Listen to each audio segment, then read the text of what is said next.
Assalomu alaykum. Yashnarbek ishq obunachiları. Xudo xolasa bugungi so'mkamiz qo'shki bir Uyg'ura bo'ldi. Ajoyimkan qo'yib berdik. Bu aynalarimizga kelsak, Rip bir firmadan bo'ldi. Bularimiz 6'lık bir yana ak bir yana makrosevet bo'ldi. Bularning kvadrati 850 ming so'mdan ishab berdik. Buni bir yana ikki yana prosollis bo'ladigan bo'lsa 800 ming so'mdan ishab beramiz bularning obunachilar. İkkam ak pladon bolsa 750 ming so'm ishab beramiz.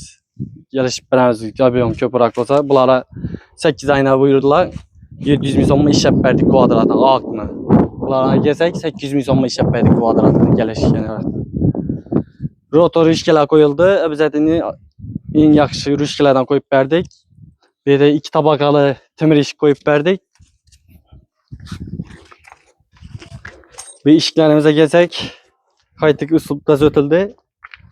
Jeyka qo'yilib, arkasi ali kapon bo'ldi, teshiklar bo'ldi. Profillar bu 8likdan bo'ldi. Bularning kvadrati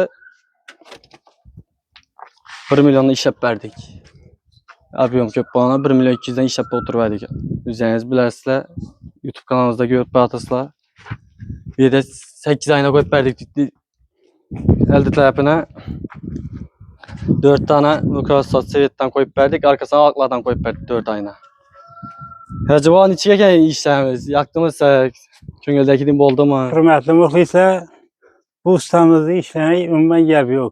Ko'ngildagidek muddatlarda kelib eshiklarda analarda o'rnatdilar, ishini mahkam, ishini umuman gap yo'q.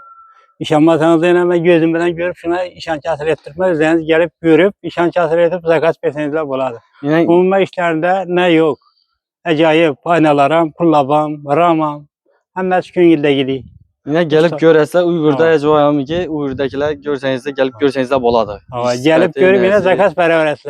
Yine köngüldeki değil havadılar. Kulaklar ki işan işiklerden buraya atırlar. Buyurdu, ölçedik, ne ettik, geliştik. Usta geliş gidi usta. Gelişedi.